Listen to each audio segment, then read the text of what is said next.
Beri nama pedang ini Naga Puspa. Selamatkan dia. Jangan sampai jatuh ke tangan pendekar berwatak jahat.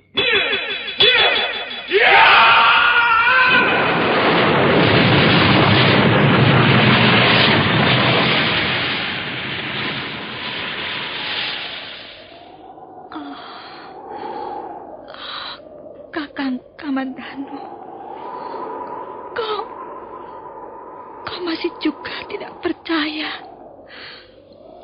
bahwa aku mencintaimu. Meisin, maafkan aku, Meisin. Meisin. Meisin!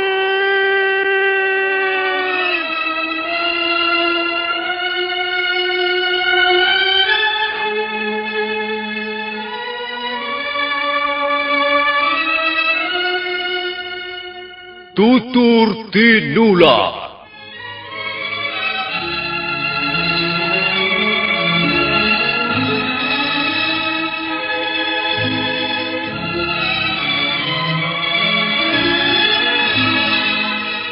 Sebuah sandiwara radio serial, produksi Sanggar Cerita dan Teater Sanggar Prativi.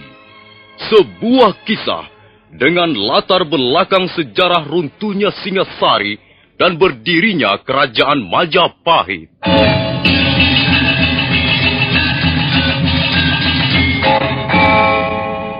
Sandiwara ini didukung oleh pemain-pemain radio yang sudah ternama.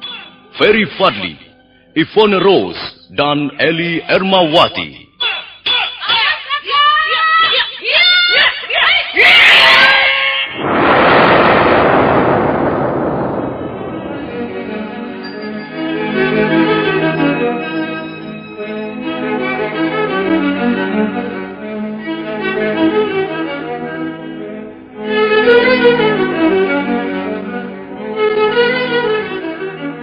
Cerita ini ditulis dan disusun oleh S. Tijab.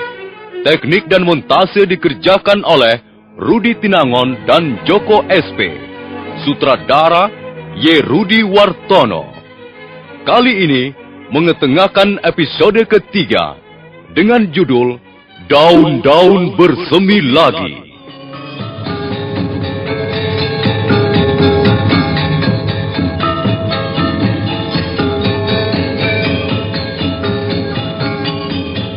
Dalam seri yang ke-78 ini didukung oleh para pemain Edi Dosa sebagai Lau Sisan, Eli Ermawati sebagai Meisin, Ferry Fadli sebagai Arya Kamandanu, dan pembawa cerita Nusri. Selamat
Aku hanya takut kehilangan kau.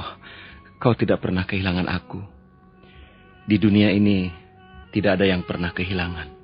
Kau nampak aneh sekali sore ini. Apakah kau sudah benar-benar merasa sehat? Iya, aku sehat seperti pengantin baru.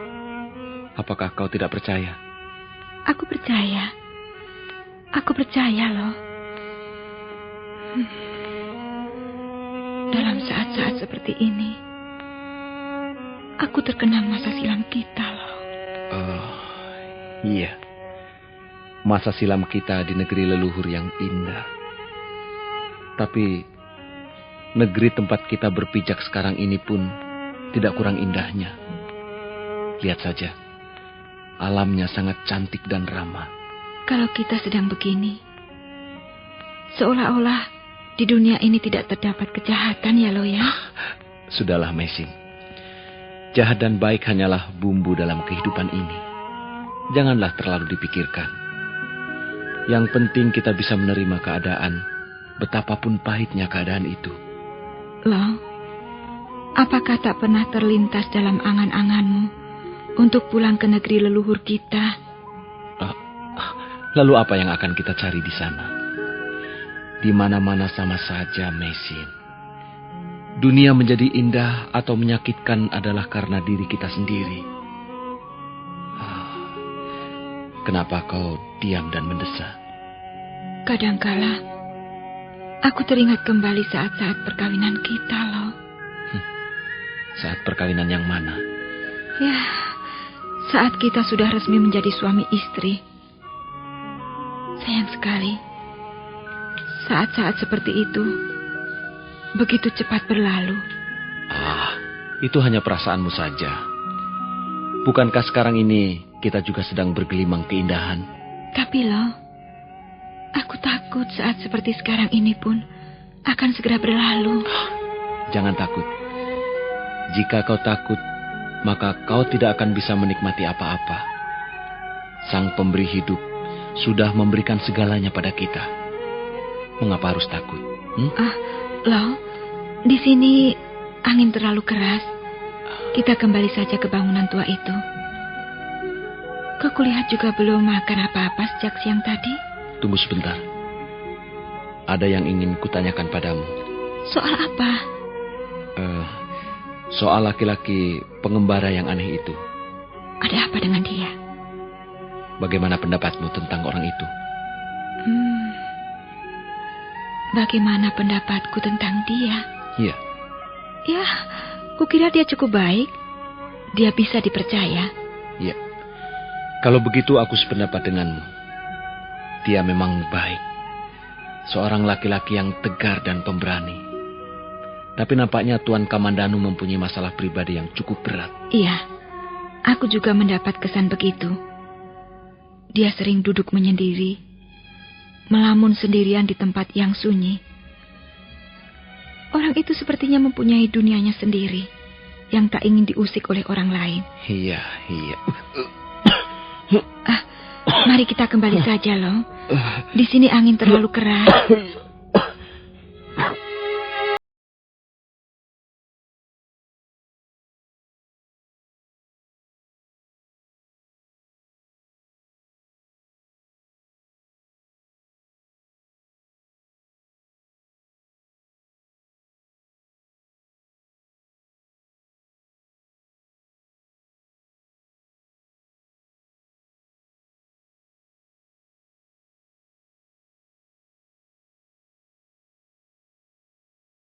Bakar ini, aku sudah menghabiskan 2 dada yang empuk dan gurih sekali.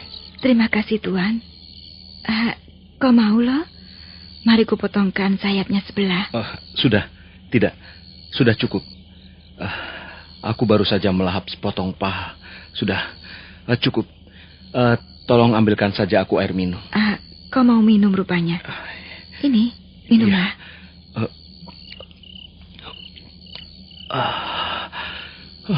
Segar sekali.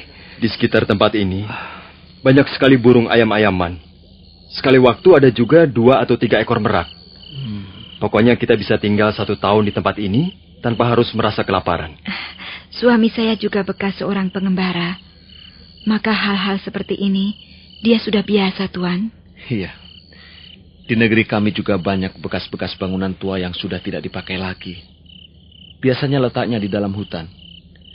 Dan biasanya tempat itu menjadi tempat berteduh bagi para pengembara jika hujan atau kemalaman di jalan.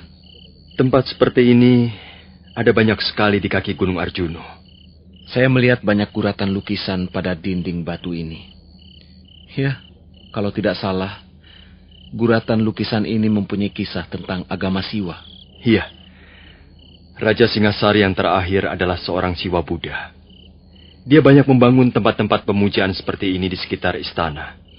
Bahkan sampai pelosok-pelosok desa yang sering kali dikunjunginya. Apakah lukisan pada dinding batu ini ada kisahnya? Ada. Lukisan ini mengisahkan tentang seorang pemburu yang bernama Nisada. Pemburu itu sangat bengis dan kejam.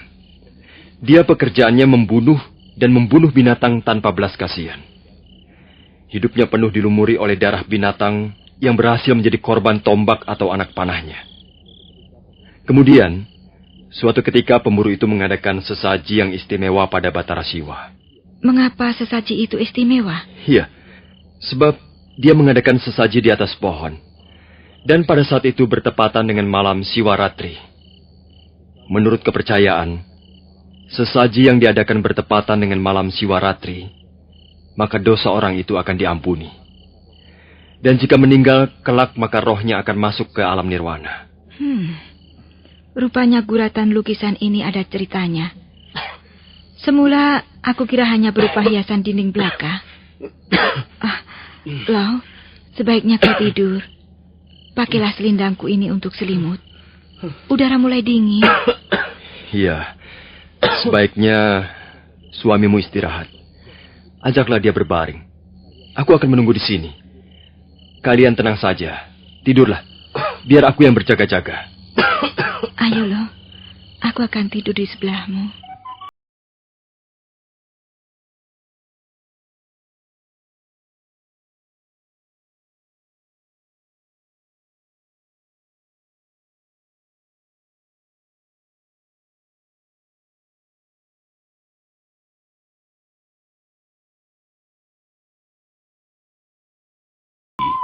Kemudian disusul muntah darah sampai 3 kali. Maisin dengan cemas merawat suaminya, mengganti alas tidurnya, menyeka mulutnya dan mengusap seluruh tubuhnya dengan tangannya yang halus. Menjelang fajar tiba, panas badan pendekar Lau turun. Tapi kedua belah tangan, kaki dan perutnya mengejang.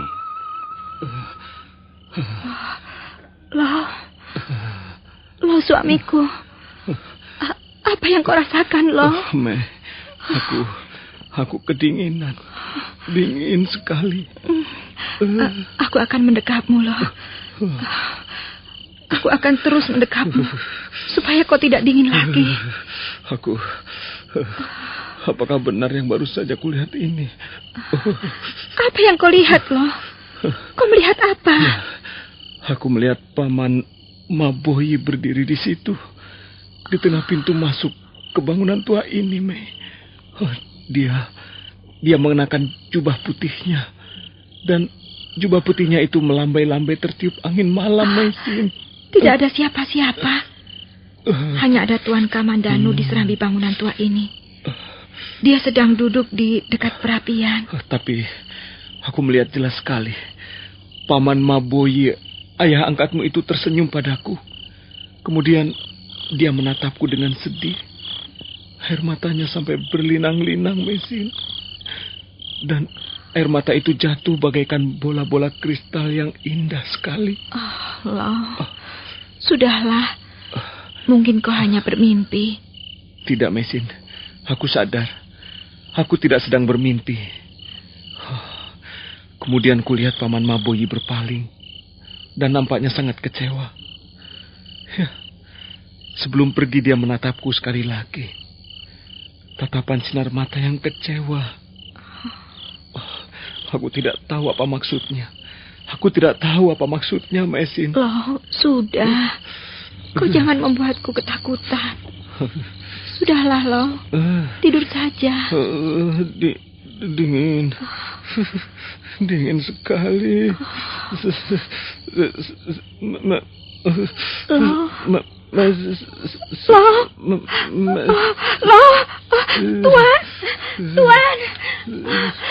Tuan, lihat suami saya, Tuan.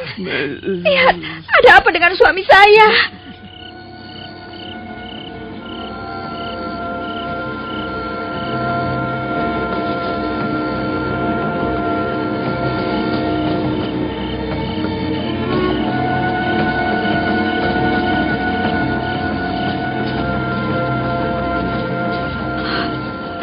Lihatlah, Tuan.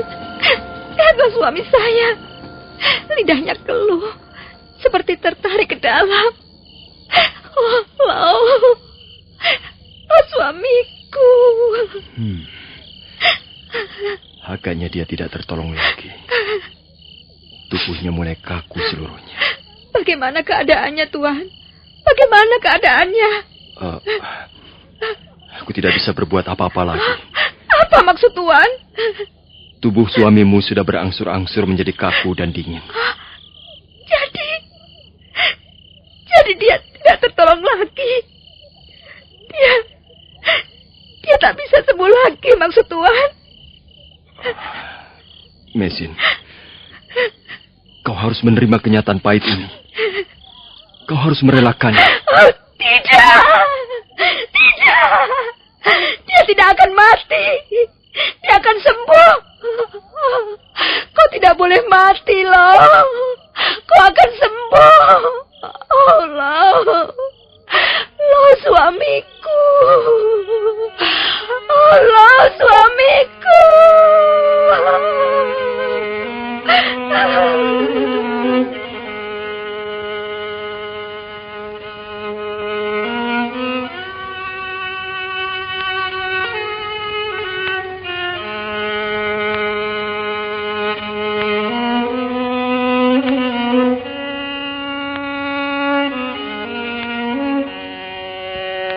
Maut memang tak bisa dihindarkan. Kalau dia mau datang, dia pasti akan datang juga. Jika layar kehidupan sudah ditutup, maka semua akan berhenti mengalir. Dan sungai akan kering kerontang. Dan batu-batuan akan menjadi saksi bahwa semua ini hanyalah mimpi. Akhirnya, malam itu juga pendekar Lau mengembuskan nafasnya yang penghabisan di pangkuan istrinya yang setia. Wanita malang itu pun menangis sejadi-jadinya. Dia terus menangis. Air matanya mengucur bagai hujan membasahi dada suaminya yang sudah dingin membeku.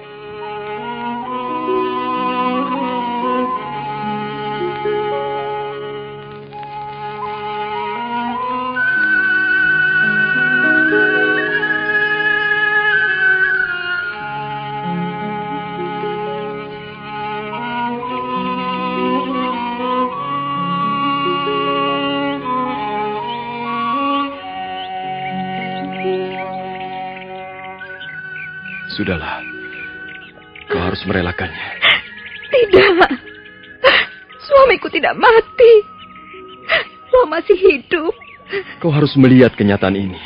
Tuhan jangan memaksa saya. Kenapa kau masih juga menentang kehendaknya? Itu bukan urusan Tuhan. Saya sangat mencintainya, Tuhan. Tapi suamimu sudah tidak ada lagi. Dia sudah berpindah ke alam lain. Alam keabadian. Dia sudah merasa tentram di dalam dunianya yang baru. Diam! Tuhan tidak berhak berkata begitu.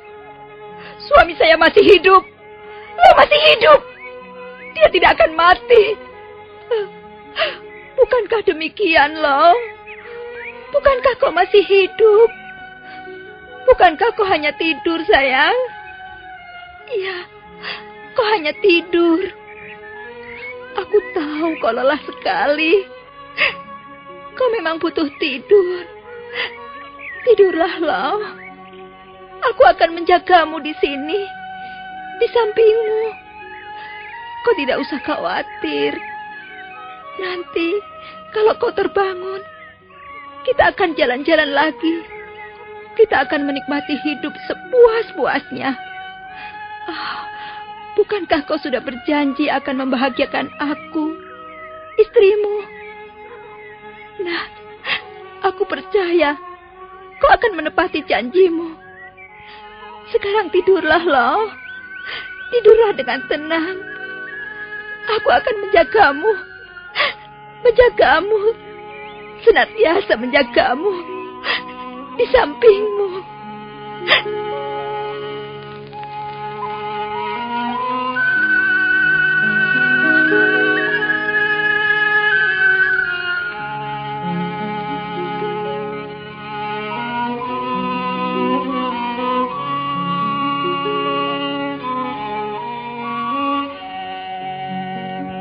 Arya Kamandanu tak habis pikir. Sudah berulang kali dia membujuk Maisin, tapi wanita malang itu tetap pada pendiriannya. Dia tak mau beranjak sedikit pun dari jenazah suaminya. Dia duduk di situ sampai menjelang sore hari. Sementara itu mayat Lau Sisan sudah mulai menyebarkan bau yang kurang sedap. Arya Kamandanu menjadi tidak sabar lagi. Sudahlah, mengapa kau masih berkeras hati menganggap suamimu masih hidup? Dia memang masih hidup. Dia hanya tidur. Iya, dia tidur. Tapi tidak pernah akan bangun lagi. Kau bohong. Dusta. Orang yang sudah mati tak akan pernah bangun lagi. Dia tidak mati. Dia tidak mati. Kau tidak bisa menipu dirimu sendiri, Maisin. Kau tidak bisa menipu keadaan. Kau harus menerima semua ini dengan hati yang lapang, tabah dan rela. Dengar. Kalau kau terus bersikap seperti itu, justru suamimu tidak senang. Roh suamimu akan menangis. Dia akan menderita sekali. Kalau saja dia bisa hidup lagi barang sekejap, dia pasti akan berkata, "Relakan aku, Maisin. Relakanlah kepergianku ini. Jangan kau tangisi lagi." Kau bohong. Kau dusta. Aku tidak bohong. Kaulah yang bohong. Kau telah membohongi dirimu sendiri. Baik. Kau katakan suamiku sudah mati. Baik. Lalu apa yang akan kau lakukan? Apa? Kita harus segera menguburkannya dengan baik. Tidak. Kau pikir aku sampai hati melihat suamiku ditanam dan ditimbun di tanah? Oh, tidak. Biarlah, kalau memang dia sudah mati, biarlah dia di sini saja. Aku tidak sampai hati melihat Lau kesepian dalam kuburnya. Aku akan menemaninya di sini. Maisin, kau tidak bisa bersikap seperti itu. Mengapa tidak bisa? Dengar, orang yang sudah meninggal harus dikuburkan dengan baik.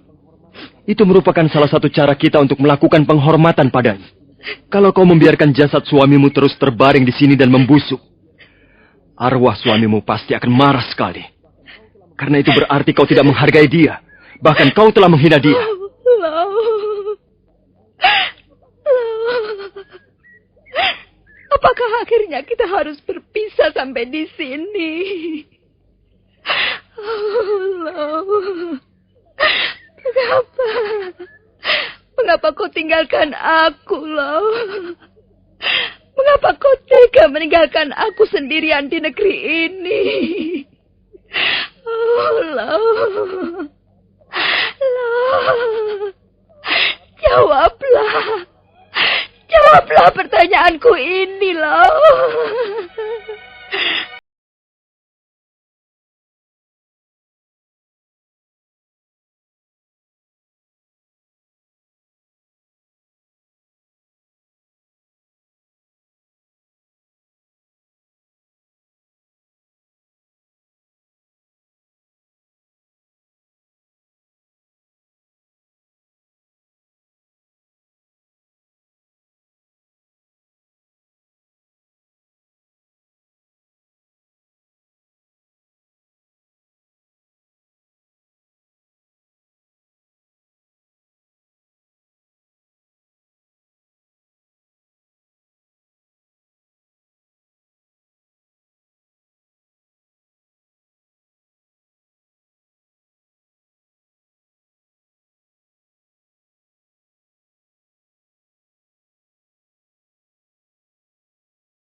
di serambi bangunan tua, tak jauh dari perapian yang masih membara. Mendadak dia terbangun dan terkejut sekali melihat Mesin tak ada lagi di tempat tidurnya. Kemana Mesin? Oh, ada bayangan berkelebat di halaman.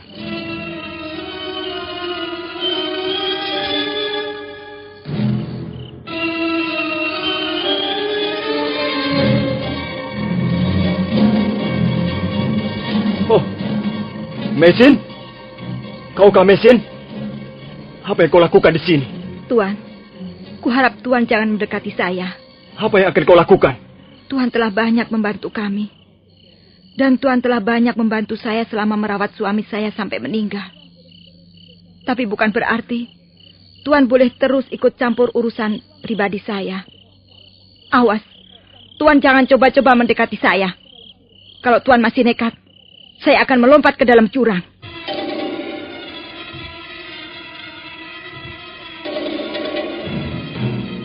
Arya Kamandanu menghentikan langkahnya dan selanjutnya dia tak berani bergerak. Mesin nampaknya tidak sedang main-main. Wanita itu sudah berdiri di tepi jurang yang sangat dalam. Nah, para pendengar sekalian, bagaimana kisah selanjutnya?